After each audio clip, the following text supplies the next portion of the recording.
Shabbat Shalom Yasharala. This is part two of our luminary section line by line readings covering chapters 75 through 77. But y'all know the deal. Before we get started, let's pray. Heavenly Abba, we come to you to be the humble and the meek that inherits the earth. And in doing so, we know that we have to change. We have to turn from our wicked ways and to submit to your Torah. We're here to only embrace your ways and to come to more understanding on your luminaries, your creation, and so we can praise you for doing so and walk it out and show others your divine promises that you have given us through your luminaries. Please send the Ruach Kodesh, Heavenly Father, for understanding and discernment. Ba'ashem Yasha. Amen and amen. All right, so this is part two of three for the luminary section. This will most likely be the shortest one. It's only three chapters, but these three chapters go together. They're more on not technically the calendar, like part one is the movements. It gives you the idea of part one was the movements of the major luminaries, the moon, the sun, and the moon. Part two is of the weather, the wind, and other things of the atmosphere of the movement in the luminaries. And then part three will be bringing in the movement of the luminaries to create the calendar. And so here we are. Part two, mostly about the weather and the movement of the other instruments in the heavens outside of the two great lights. Starting off in chapter 75. Let's read. And the leaders of the heads of the thousands, and the thousands is talking about all of the instruments in the luminaries. Stars is the most abundant, but more than just stars, right? In the luminaries, who are placed over the whole creation and over all the stars, as we see, the thousands, have also to do with the four intercalary days, being inseparable from their office according to the reckoning of the year. And these render service on the 4 days which are not reckoned in the reckoning of the year. Wow. Some of these verses in Enoch, it's like the reckoning of the year, and these render service on the 4 days which are not reckoned in the reckoning of the year. What did I just read? But that's what we're doing this line by line for. So I do want to say, if you want an abundance of understanding on the intercalary days, the study you have to go watch is The Path of Righteousness. The intercalary days is the 4 seasonal days in this perspective that the verse in verse 1 here is speaking about the 4 season changes days that are, as we go ahead here, as we see here, the 30, 30, 31, the one. We went over this in part one. You should at least have an idea of what I'm speaking of. Or in the path of righteousness, that 31, the 31, that the first day, the 31st day, every 3 months is what is being spoken about here. And if you want to understand that with the full perspective of the calendar, path of righteousness is where you'll find that. And oh yeah, also, so the perspective of given here where it says, oh, it's the beginning of verse 2. Okay, so we have the reckoning of the thousands of the luminaries, aka stars. And we have the leaders of those stars, and these are talking about the 4 intercalary days. They are the leaders of these luminaries. And owing to them, men go wrong therein. For those luminaries truly render service on the world stations. And before I continue, I know I'm stopping midway through a verse, but the point I'm making, that half of verse 2, excuse me, with verse 1 is what I'm going to focus on here. So stay with me. I'm going to read all this together. And the leaders of the heads of the thousands who are placed over the whole creation and over all the stars have also to do with the 4 intercalary days, being inseparable from their office according to the reckoning of the year, as I just showed you, the 30, 30, 31. And these render service on the 4 days which are not reckoned in the reckoning of the year. And owing to them, men go wrong therein. For those luminaries truly render service on the world stations. So we have the leaders over all the luminaries, and then it says that these leaders also deal with the 4 intercalary days, which are the season change days on the path of the sun. And then it says that these 4 days are not reckoned in the reckoning of the year. And this is referring to Bible prophecy. Enoch 75:1, I just put it here for you, the 4 intercalary days. The 4 days which are not reckoned in the reckoning, meaning they're not counted in the reckoning of the year, but they are used for the world stations, for the seasons in the calendar. And so what it's saying is that there are times where the 4 intercalary days are not going to be reckoned with the year. And when is those times? Bible prophecy. We see the 360-day times 12-month pattern with 30 days each month used in the book of Revelation and in the book of Daniel. And if you want to go into, people say it's also used with the story of Noah. So the 4 days which are not reckoned in the reckoning of the year, I believe is talking about in the sense of counting in the Bible or Bible prophecy counts. You will not have the 4 intercalary days. But this isn't speaking of the calendar, the yearly calendar. This is in a different perspective. And I'm not going to go into all of this. This is for another study. Everything, I mean, if you want to look into it, the references are here. Revelation 12:6 speaks of 1260, which you do the math, it divides evenly by the 360 days in a 12-month year of 30 days per month is all of what this is saying. Then Revelation 11:3. Then you have Revelation 12:14, Daniel 7:25, Daniel 12:7, and Revelation 13:5 can all be divided evenly based on this. And to my understanding, this is what he is saying when he says that they are not added in the reckoning of the year. But then in verse 2, it says, and owing to them, men go wrong therein. What do they go wrong therein? In studying the calendar and the luminaries, people will tell you, based on Revelation and Daniel and these verses, that there's 360 days in a year. That's not right. This is what this is saying. Owing to them, men go wrong therein. How are they going wrong?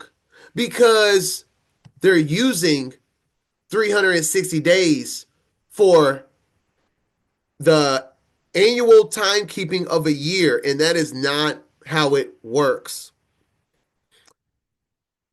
They straight up tell you that people are going to get this wrong, and they're going to look at the 360 days where the 4 days are not reckoned with, but they're going to go wrong and say 360 days are in a Hebrew Torah calendar year.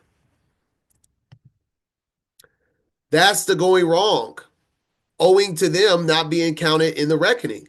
But now let's finish the second half of verse 2 here.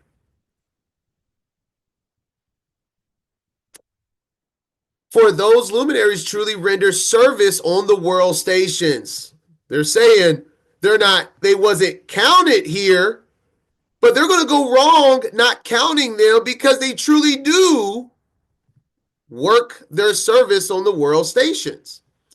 One in the first portal, one in the third portal of the heaven, one in the fourth portal, and one in the sixth portal. And the exactness of the year is accomplished through its separate 364 stations. You see what I'm saying? Now that we read it all, when it's not counted with the reckoning, with prophecy is 360. But people are going to keep that count and say a year is 360. And he's saying, oh, and to them, they're going to only count 360 because the reckoning of times in the Bible may be only 360. But the exactness of the year is accomplished at 364 stations, not 360. Hope all that makes sense, right? And so now recapping on the four portals and the four stations. We'll also see this later in, we got the verse here in Enoch 82:6 talks about the same season changes in the first, the third, the fourth, and the sixth. And I have a little drawing here, the movement of the sun, the equinox, spring, then that first day, immediately, it's honestly right on top of it. It's the 31st day. And then we have the first 30 days of the sun. And then the fifth portal, second, six, and then six again. The lines are the season changes, the red lines, if you haven't got that yet. Then 30, 30, 31, 30, 30, 31, 30, 30, 31. All right. As, like I said, we also see right here. 30, 30, 31. And already going to peek ahead. We're talking about those leaders. This is like the Enoch Maseroth right here, mimicking the Enoch calendar we have, except with the Maseroth is just that, constellations. And then we have this Maseroth literally has the four angels being the four leaders of the season changes here. So we have 360 days, 30, 30, 30 throughout every Maseroth with the 4 plus 1s to make it 364.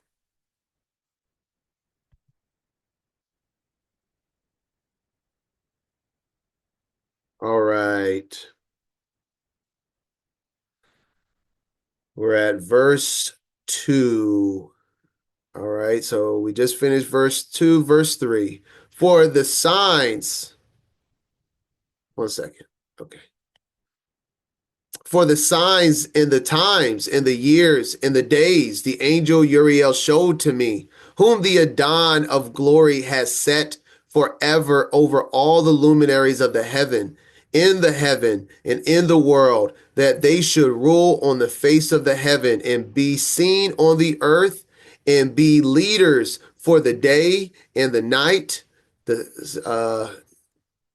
like the sun, the moon, and stars, and all the ministering creatures which make their revolution in all the chariots of the heaven. And the beginning of this verse, for the signs, the times, the years, speaking of all the luminaries. I mean, you think of anything more than what Genesis 1 was speaking of? Enoch is saying the same exact instructions as Moses gave to us in Genesis. And I just summarize it with just using Genesis 1:16, but 1:14 to 1:16 is exactly what Enoch is saying. And Elohim made two great lights, the greater light to rule the day, the lesser light to rule the night. He made the stars also. And those, as specified, shoot, I'll add it. Why not? And 1:14 is the times, The signs, the seasons, times, days, years, exactly what Enoch has written. And then the back half of verse 3 here,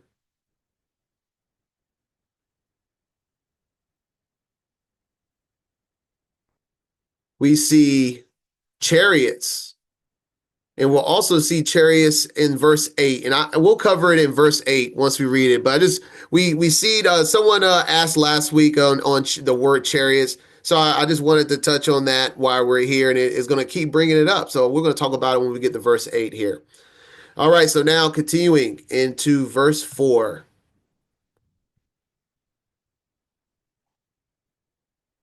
In like manner, 12 doors Uriel showed me, open in the circumference of the heaven's chariot in the heaven, through which the rays of the sun break forth, and from them is warmth diffused over the earth, when they are opened at their appointed seasons. So the doors are one and the same, like portals. At one point, it literally will say that doors are another form of portals. So it's just a passing of a circuit, of a loop circuit of at a certain time in a certain season is what a door is. And this is speaking of what was it? The weather. Before it was talking about just the luminaries, but this word is with door, through which the rays of the sun break forth, and from them warmth diffuse over the earth in their appointed seasons. We're going to see, we're going to get more into the weather part of the luminaries and the calendar, the weather fitting inside of the time and the seasons of the calendar that the luminaries bring forth. And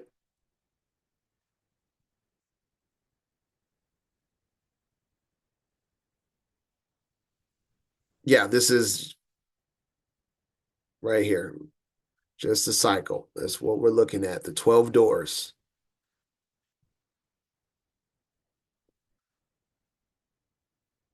All right, verse 5.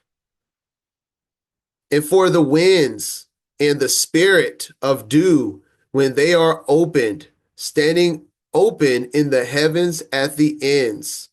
So the winds and the spirit, we talked about the winds. The winds represent spirits, and that the spirit of dew, all of the things that happen from the heavens are all controlled by spirits. Things just don't happen out of nothing. Abba is making things move spiritually. And that's simply what's being said here in verse 5. That the spirits of the winds, of the dew, they stand ready, opening these doors in heaven at their appointed times. Verse 6. As for the 12 portals in the heaven at the ends of the earth, out of which go forth the sun, moon, and stars. So we have the doors. That's more speaking of reference of the spiritual uh, winds, dew, weather. And then the portals speaking more of the luminaries. Just that, I think that's the difference being made from the door to a portal, even though they have the same like amount of uh, timings, like 12 months in a year and whatnot. All works of the heavens in the east and in the west. So we should now know when it speaks of the east, it's talking about the rising of the luminaries. And then the west is referring to the setting. Verse 7. There are many windows open to the left and to the right of them. One window at its appointed season produces warmth. So we have a door, which is a 30-day cycle of the sun. And then these windows are like daily windows, daily to weekly windows that as the season changes, a window in its appointed season can produce warmth, corresponding as these do to those doors from which the stars come forth according as he has commanded them. So, just as the portals and the sun and the moon rise and set in their seasons, so does the weather, right? That's what's being spoken of. And wherein they set corresponding to their number. All right, verse 8. And I saw chariots, once again, chariots in the heaven, running in the world above those portals in which revolve the stars that never set. And one is larger than all the rest.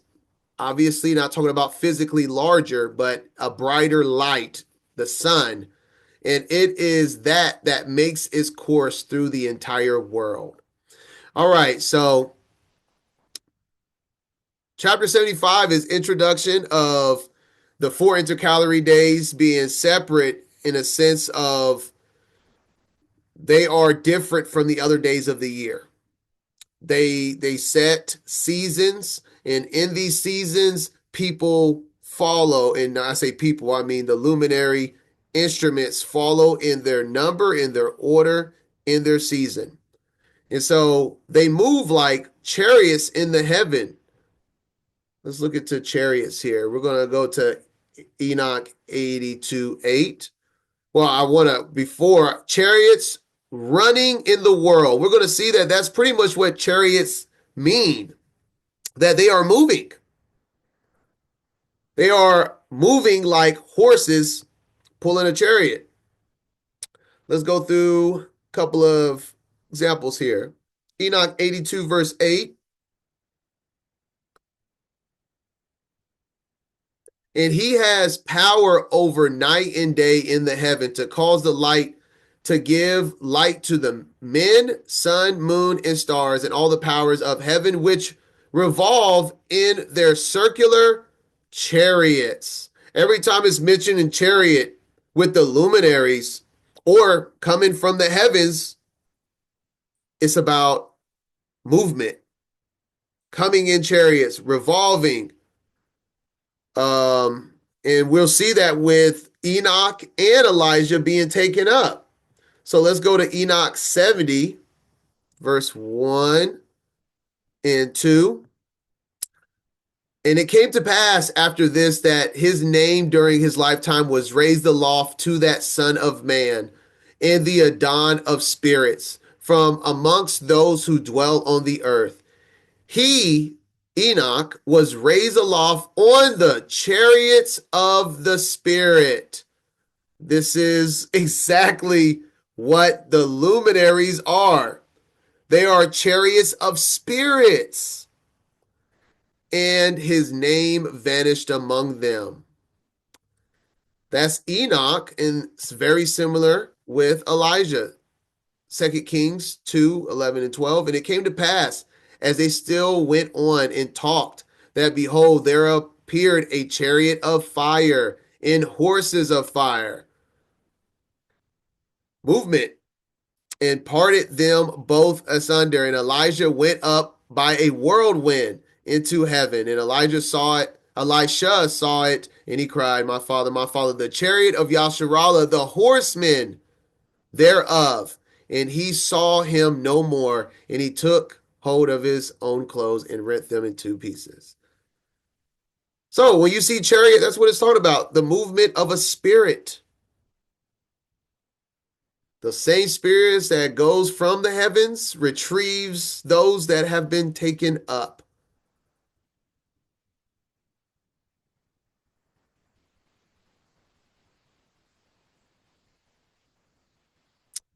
I don't believe it says a tornado description of it. You saying in a whirlwind. They went up in a whirlwind. I wouldn't say a tornado of fire took them. I would say a spiritual chariot that looked possibly like horses took them, and they went up in a whirlwind that could have looked like a tornado, I guess you could say. But to each interpretation of what they read here. All right. And that is the completion of Enoch 75. All right. Enoch 76 now. And at the ends of the earth, I saw 12 portals open to all the quarters of the heaven, from which the winds go forth and blow over the earth. So I thought it was six, and now we're at 12, and we understand that we got the 12 months. And we also, if we're talking about this right here, going all the way back, that we have six portals, but it can also say 12 portals because it's also referring to 12 in the east. I mean, six in the east and then six in the west. So I just want to make it clear that if it references 12 portals, it could be depending on the chapter. Sometimes you're talking about the 12 months in the year, but the 12 portals is talking about the six rising in the east and six setting in the west as well. Like I said, those doors could be more reference to the timing of the 30 days in 75. I believe the portals are talking about the actual rising and setting of the luminaries. And we saw that, like I said, that was Enoch 72. This is Enoch 72. Verses 3 is when it touches on that. Let me go and go to it. Enoch 72. And I saw six portals in which the sun rises, and six portals in which the sun sets, and the moon rises and sets in these portals. So that's what there's the reference I was saying. I was about to say, that's why let me just go to it so y'all can see it. The six in the east and the six in the west, but it's only six total, but they split them up to make it be 12. And just for comprehension there. And then we also saw that last chapter, like I said, with the winds, but they called them doors. Like I said, just slightly different reference, speaking more of the 30 days in a month. Okay, so just make your differentiate the verbiage here.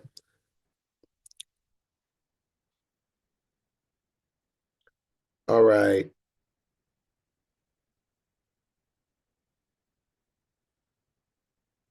Verse 2. Three of them are open on the face. This says the east of the heaven, and three in the west, and three on the right, south of the heaven, and three on the left, which is they have marked as the north. We'll continue reading here. Verse 3. And the three first are those of the east, and three are of the north, and three are those on the left of the south, and three of the west. So the beginning of chapter 77 touches on this exact order, and we're going to go into this order, but this is pretty much just referencing that the different directions in any given area is going to have certain things coming from these directions when these seasons come into pass. It's just plainly what's being said here. Here, verse 4 now. Through four of these come winds of blessing and prosperity. And from those eight come hurtful winds, like hurricanes, right? And when they are sent, they bring destruction on all the earth and on the water upon it. Like I said, sounds like a hurricane, tsunami type deal, right? And on all who dwell thereon, and on everything which is in the water or on the land. So, as I said, this is just explaining that certain seasons, the weather and the wind is going to be blowing in different directions, different ways. And in certain times, you can get winds that are of a blessing and prosperity, like the beginning of spring when everything is coming forth and it's not too hot, not too cold. You can grow crops, and then you have hurricane season, right? All right, so verse 5. And the first wind from those portals, called the east wind, comes forth through the first portal, which is in the east, inclining towards the south. And I'm going to just stop there and say let's make this make sense. The inclining towards the south.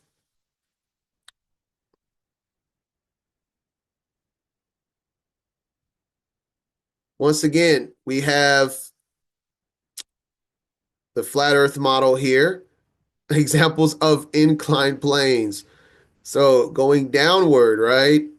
Or this spiral water slide is probably more realistic to what the luminaries are actually doing. And when it says inclines, look at that, like a slide, right? Inclines towards the south. This is what we're visually reading right now.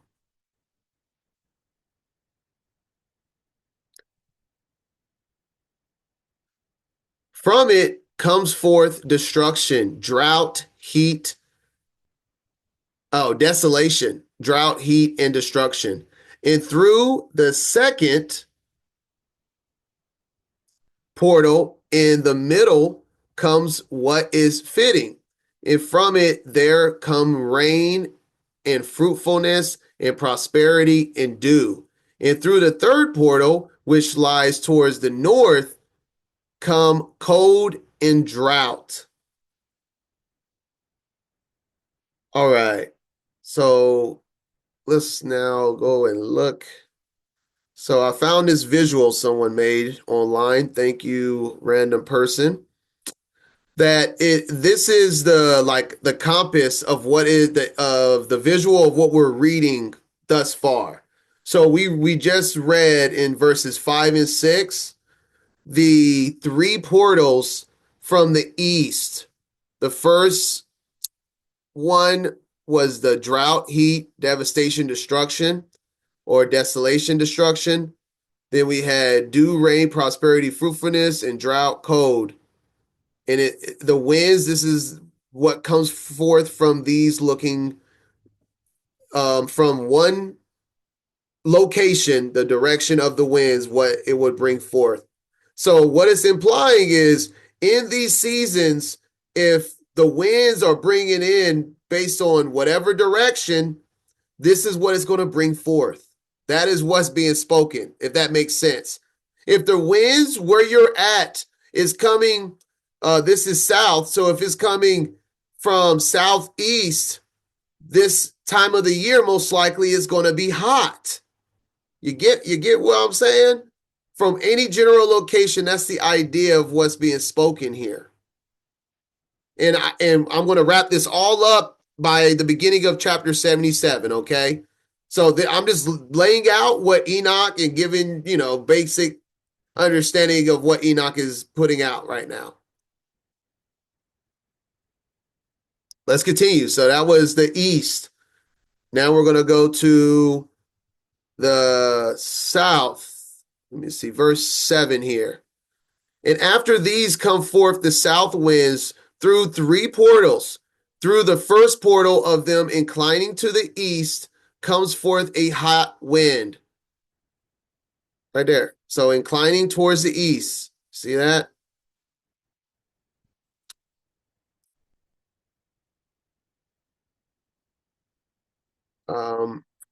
Verse 8, and through the middle portal next to it, there come forth fragrant smells and dew and rain, prosperity and health. All of that. Dew, rain, prosperity, health, fragrance. Okay. In the midst of the four, that's eastward. And now we're going to go right here at 6. And through the third portal lying to the west comes forth dew, rain, locust, desolation. And here we go to the left, west. Okay. Now, verse 10. And after these, the north winds from the seventh portal in the east comes dew, rain, locusts, desolations. So the north portal to the east, dew, rain, locust, devastation, or desolation. And from the middle portal come in a direct direction health, rain, dew, prosperity. And through the middle portal in the west come cloud and hoarfrost and snow and rain and dew and locusts. And so here we got the middle and towards the west.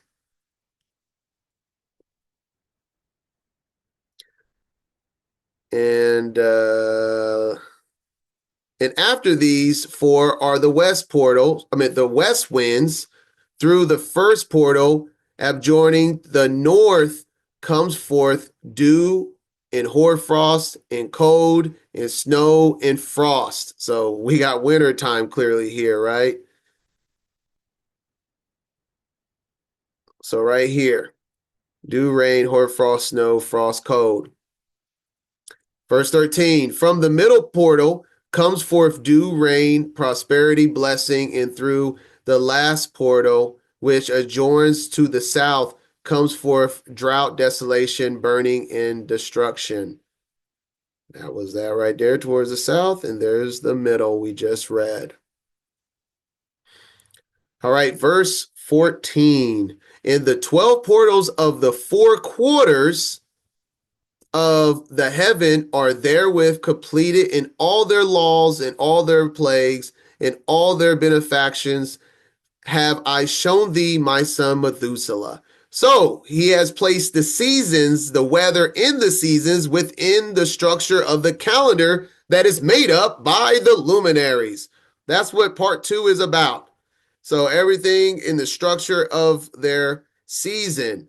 And found this nice little visual here of just the cycle of what is plainly being said here is that through the 12 months of the 12 portals, 6 rising in the east, the 6 setting in the west, that these doors will open these seasons of for every month, every window is going to bring forth something different. Cold, frost, desolation, what is it? Blessings, prosperity. Shoot, this could be as in blessings, prosperity here as well. And then you have hurricane season, etc. Heat, hot heat that can cause desolation, dry up everything, burn up everything, if the Most High chooses, right?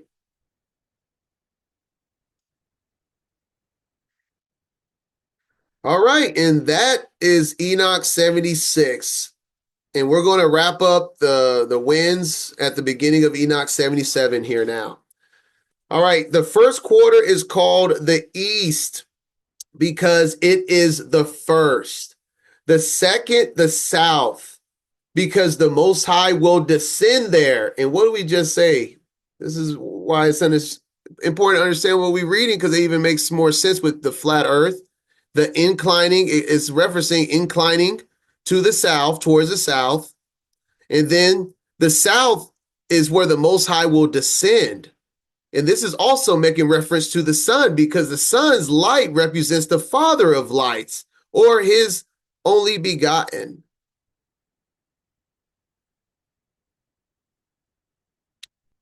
Right? Descends.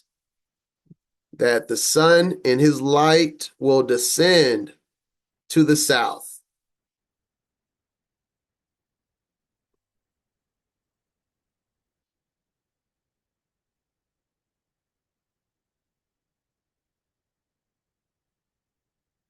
Yea, there in quite a special sense will he who is blessed forever descend in the south, which is the second wind.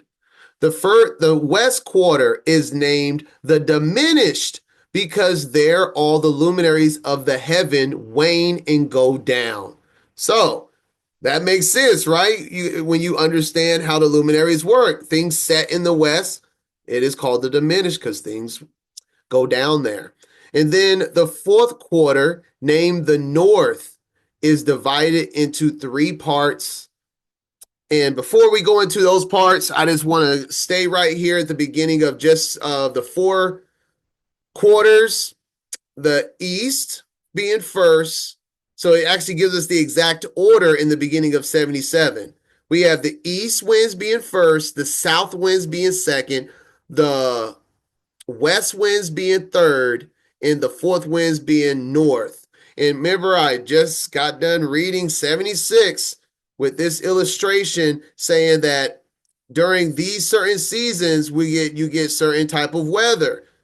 And I was online searching out the winds in the seasons, and I found this. This is was an experiment done, and this was in Japan. And interestingly enough, in the latitude line, the horizontal line, this is like right on par with Japan is the latitude line is right on par with Texas, if you didn't know. So in other words, this should be very similar, uh, somewhat, just saying what's up for the perspective of where this was taken.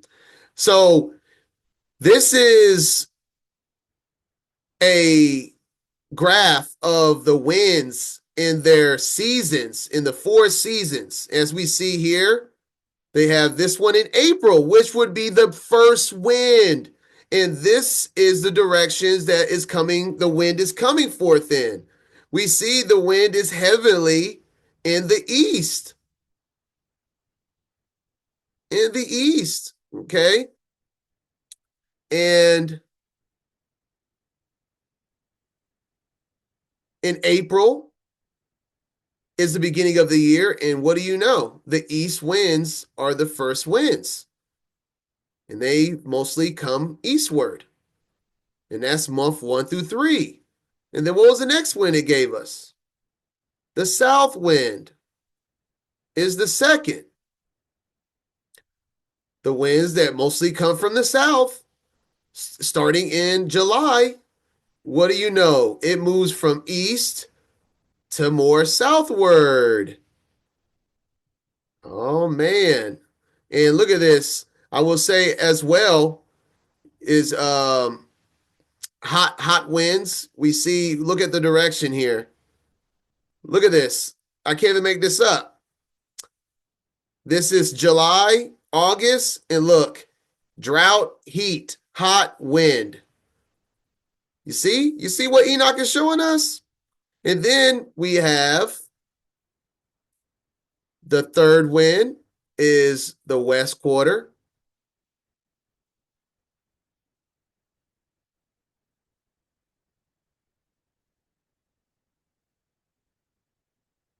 We have the winds goes all the way up, and now they're, for the first time in the year, they're pushing westward, rotating up, and during this time we get more rain in September, October, right? We get more rain, more dew, and that's exactly is pushing up and more westward. And then 10 through 12, the remainder of the year, July, is mostly north and northwest winds. And what does that bring forth? We got frost, snow. Look at that. That corner there, that northwest, look at this. Snow, frost. I mean, unbelievable. This is an ancient book. And this ancient book is telling us that the winds are going to move in different seasons. And in these different movements of the winds, it literally is telling you that the weather is being changed and manipulated by the winds of the spirits. It's truly remarkable when you track all of this stuff, and somehow before all this technology, you can literally test the winds and it will show you what Enoch has put together thousands of years ago. Like, how would a man know this? Let's really think about that now. It's crazy. But these are the spirits of the winds that control the seasons and the weather and how it all works and why it's so hard to understand. Because without these visuals, like this right here gives you just a visual of what Enoch said, but then you put this next to it and you're like, oh my goodness, yeah, look at this. It's mostly north to northwest. And then you go there, north to northwest is winter. Oh my goodness, winter. And I mean, the stuff lines up pretty well. All right. So now I'm going to read the big verse 3 now. Now we're closed out on the season changes and the weather and all of that. Now I'm reading the entirety of verse 3. In the fourth quarter, named the north, is divided into three parts. The first of them is for the dwelling of men, and the second contains seas of water, and the abysses, and forests, and rivers, and darkness, and clouds. And the third part contains the garden of righteousness. Enoch just told us that the north contains the Garden of Eden. That's the Garden of Righteousness, if you didn't know. And everything is based on even magnetic pull off of the center of the earth. The center of the earth. This is where you get the name Black Rock.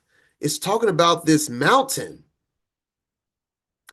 in the center of the earth. And it says, this is where the oceans and everything comes forth from, as we see the four rivers coming forth from the center of the earth of this ancient idea of an ancient map here. Verse 4. I saw 7 high mountains, higher than all the mountains which are on the earth, and thence comes forth hoarfrost, days, seasons, and years pass away. And this is the idea. This is the center mountain, which is we're going to read being the throne. But it's the idea is that there's supposed to be massive mountains, which is why there's you see a lot of visuals that has a mountain being in the center of the earth. That's where, I mean, this stuff is all in line with that.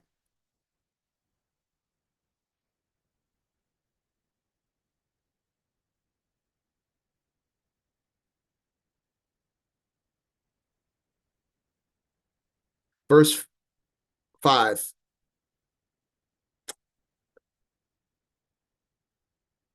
Oh, I wanted to read Enoch 24 about the 7 mountains.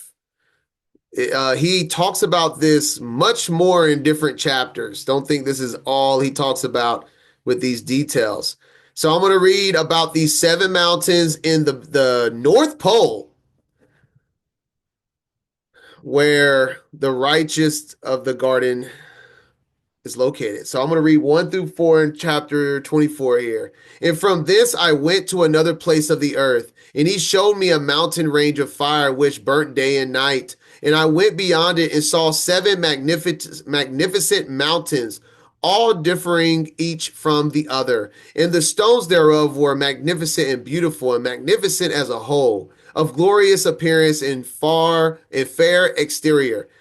3 towards the east, 1 founded on the other, and 3 towards the south, 1 upon the other, and deep rough ravines on one of each joined with any other.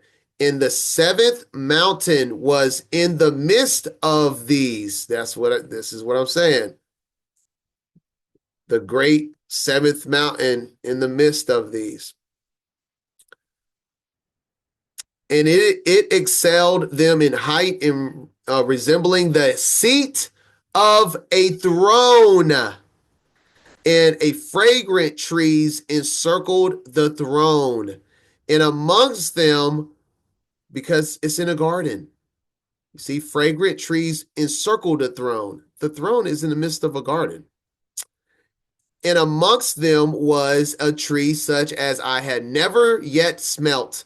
Neither was any amongst them, nor were others like it. It had a fragrance beyond all the fragrance, and its leaves and blooms and wood wither not forever. And its fruit is beautiful, and its fruit resembles the dates of a palm. And you see, it didn't call it a date. It says resembles the date of a palm. It's referencing a olive tree. The olive oil that goes inside of a menorah for it to burn day and night. Some stuff it don't really click until certain things happen. And I have my oil-based menorah, right? And I was pouring my olive oil in the little vessel. And I had my wick stick in there, and I was using that to pour the oil right on top of it. And I was like, I'm anointing the little wick, little stick in there, and so it could light, so it could be a fire. And I don't know if we comprehend that. The tree of life resembles a date because it's an olive. We need olive oil in our lamps so we can be a fire. So we can literally be a ruach, which is fire, which is why when they was given the Ruach Kodesh, they had the little tongue of fire. They were anointed. They were anointed. That's why the kings are anointed. The leaders are anointed with olive oil. It's so they can be a fire, a spirit, a guide, a light to the people. But if you want more on this, let me back out here. I'm not going to go any more details on the center of the earth and his throne because I have a chapter in reading on that already. Obviously, I recommend watching part 1 and 2, but specifically, this section is in part 3 of the Book of the Watchers on my YouTube. Okay, so I'm not going to go in any more detail, but y'all see, I'm ready to get rolling on it. I love it. Such a good topic on his throne in the center of the earth, and that is also why everything circles around the North Pole. We'll touch on this also in Enoch 78 as well as because it's the sign. This is the sign of the new moon, the renewed moon. Everything circles the throne. They praise him day and night. You get it? Do you see it? You don't get this on the heliocentric running through space, but on his perfect flat earth model, everything circles around the throne, not the sun. And that's what we talk about in detail in this Book of the Watchers reading. All right. All right.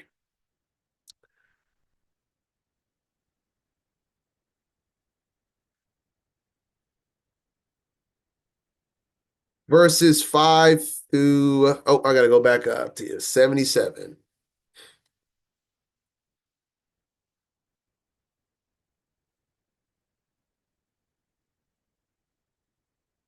All right. So we just went over the 7 high mountains in the center of the north.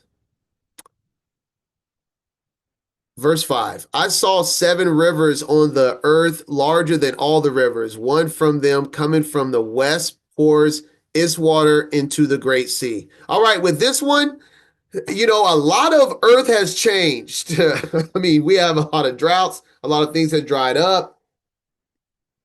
And this is Enoch looking at the earth pertaining to his time. So we can only do our best with this information, okay? So that's what I'm doing here. So I made up this map, and these are major rivers of the entire earth, and just an idea of what Enoch is visualizing here. And he says the west water, the west river pouring into the great sea. Just one more time. We have he said seven great rivers here that's larger than the rest, and we have one of from the west pours into the Great Sea. So even in if we're having the biblical land in America, that the Great Sea, according to Scripture, is the Pacific, which makes sense because the Pacific, this is the Pacific. It is the greatest sea of all the seas. It's humongous.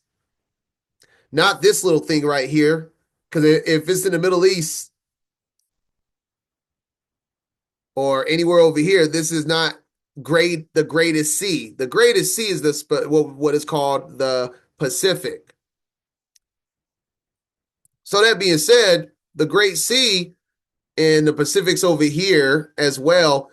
Waters that's from the west going into the Great Sea. I'm just, hey, maybe these are the West rivers referencing into pouring into from the west into the Great Sea. Like I said, just this is a big, just throwing it out there, trying to make it make sense.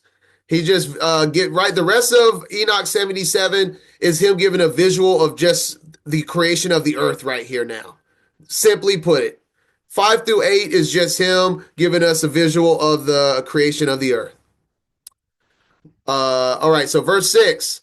And these two come from the north to the sea and pour their waters into the Therian Sea in the east. And I looked up this sea in the, if I'm saying it right, Earth, Therian, whichever. Excuse me if I'm butchering it. And they had it here in the Indian Ocean because of the Greeks. But that's the Greeks. We're talking about a name from Enoch's time. And if you ask me, I'm thinking more of the Atlantic, but either one, I cannot verify.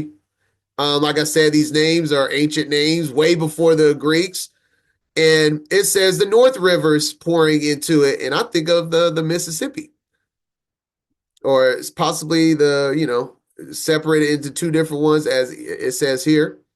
The two from the north, as we see, they're coming from northward, pouring into this ocean. Or you can be like, oh, no, I think it's here. Whatever your research finds you. That's where I'm putting it. Verse 7, and the remaining four come forth on the side of the north to their own sea, two of them to this sea, two of them to the great sea, and discharge themselves there, and some say into the desert. So, shoot, we have the other major rivers, whichever ones he's specifically referencing to,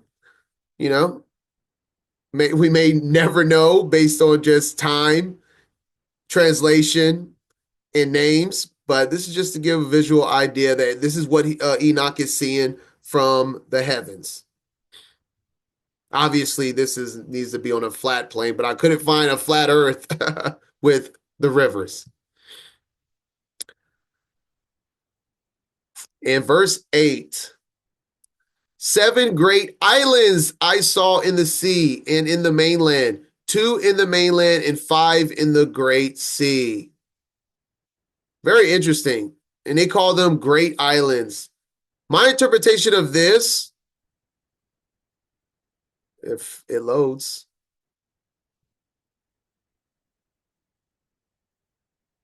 is continents.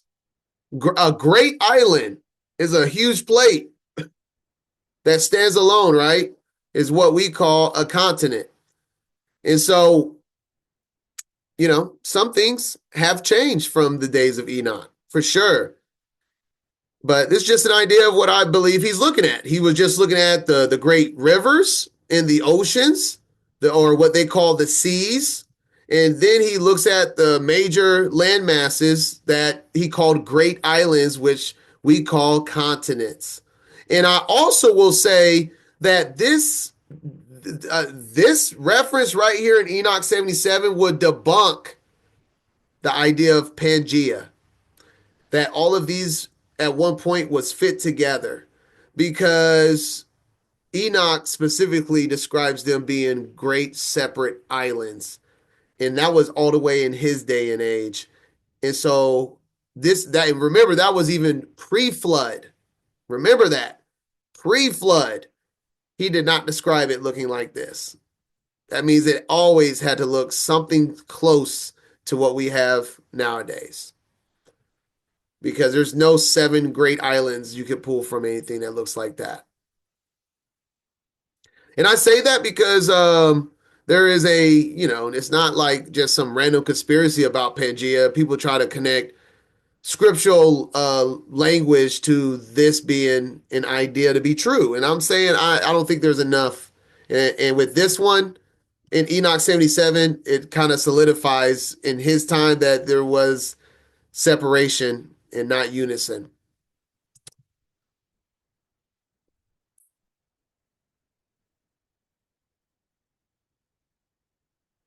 Let's see. What was the last thing?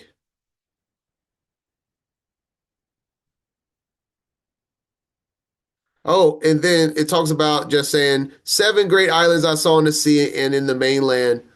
Uh, Mainland, maybe speaking of due north,